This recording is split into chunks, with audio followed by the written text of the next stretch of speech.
आप यकीन नहीं मानेंगे, मैं बैंक पीओ से लेकर एसएससी तक कुल 21 एग्ज़ाम दिए, 21 यानी 21, और सभी एग्ज़ाम में लगातार फेल।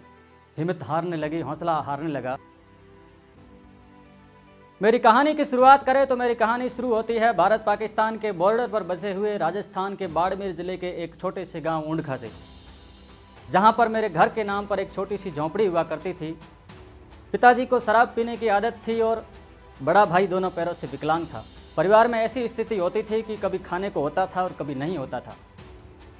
कभी ऐसे भी दिन आते थे जब लाल मिर्च को कूटकर उसमें नमक और पानी मिलाकर उसमें से रोटी डुबोकर खाना पड़ता था।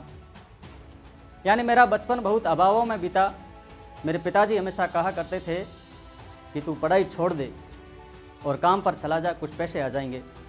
लेकिन मेरे मन में सिर्फ एक ही बात रहती थी कि नहीं, मैं तो सिर्फ पढ़ाई करूंगा और एक सरकारी नौकरी हासिल करूंगा। तो सुबह 7 बजे से लेकर रात को 10 बजे तक किसी कपड़े की फैक्ट्री में काम किया करता था या फिर ढाबे पर जाकर 10-10 लोगों का खाना बनाया करता था। लेकिन इसके बावजूद भी मैं पढ़ता रहा, मैं लगातार मेहनत करता रहा। 10वीं 12वीं और ग्रेजुएशन लेवल की जो भी एग्ज़ाम आते थे, मैंने एग्ज़ाम फाइट किए, लेकिन हर बार फेल। पर मैं लगातार मेहनत करता रहा, फिर भी फेल पर फेल। मुझे फेल होने की इतनी आदत हो गई थी कि एकदम निराश रहने लगा। मुझे लगने लगा था कि मेरी ज़िंदगी कपड़े की फैक्ट्री में या फिर दूसरे लोगों का खाना बनाने में ही गुजर जाएगी और मैं ज़िंदगी भर यही करता रहूँगा। लेकिन कभी मन में ख्याल आता था कि नहीं, तो कुछ करके दिखाता। आप यकीन नहीं मानेंगे, मैंने बैंक पीओ से लेकर एसएससी तक कुल 21 एग्ज़ाम दिए, 21 यानी 21, और सभी एग्ज़ाम में लगातार फेल। हिम्मत हारने लगी, हौसला हारने लगा।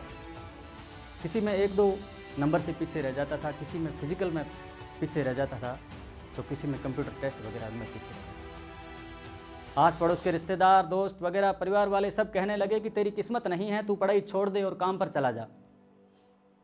लेकिन मेरे मन में हमेशा एक ही भावना आती थी, एक ख्याल आता था कि जब रेलवे स्टेशन पर चाय बेचने वाले नरेंद्र मोदी देश के प्रधानमंत्री बन सकते हैं, एक छप्पर वाले घर में रहने वाले रामनाथ कोविंद जब देश के राष्ट्रपति बन सकते हैं, अखबार के बंडल उठाने वाले अब्दुल कलाम जब देश के राष्ट्रपति बन सकते हैं, जिनके माँ बाप का बचपन में कत्ल हो गया ऐसे मिल्खा सिंह जब देश के लिए कॉमनवेल्थ गेम्स में गोल्ड मेडल जीत सकते हैं, तो मैं क्यों नहीं कर सकता।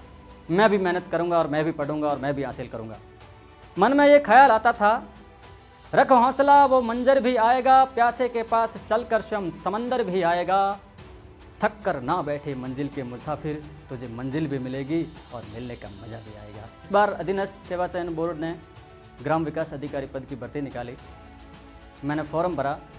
पिछले एग्ज़ाम में जो भी कमियां रही थी उसको दूर करके इस बार कठोर ज़बरदस्त मेहनत करके एग्ज़ाम दिया और फिर से काम पर लग गया। जब कुछ महीनों बाद इसका रिजल्ट आया तो हर बार हार मुझे हराती थी, लेकिन इस बार हार को भी हराकर गिरधर सिंह जीत गया और ग्राम विकास अधिकारी के पद पर सिलेक्शन हो गया। ये उस लड़के के लिए बहुत बड़ी बात थी जिसने अपने परिवार में 4 सुसाइड देखे थे। ये उस लड़के के लिए बहुत बड़ी बात थी जो गर्मियों में नंगे पैर स्कूल जाया करता था। ये उस लड़के के लिए बड़ी बात थी जिसने अपनी ज़िंदगी को किताबों और कपड़े की फैक्ट्री के बीच में काटा था। वाकई कमाल हो गया।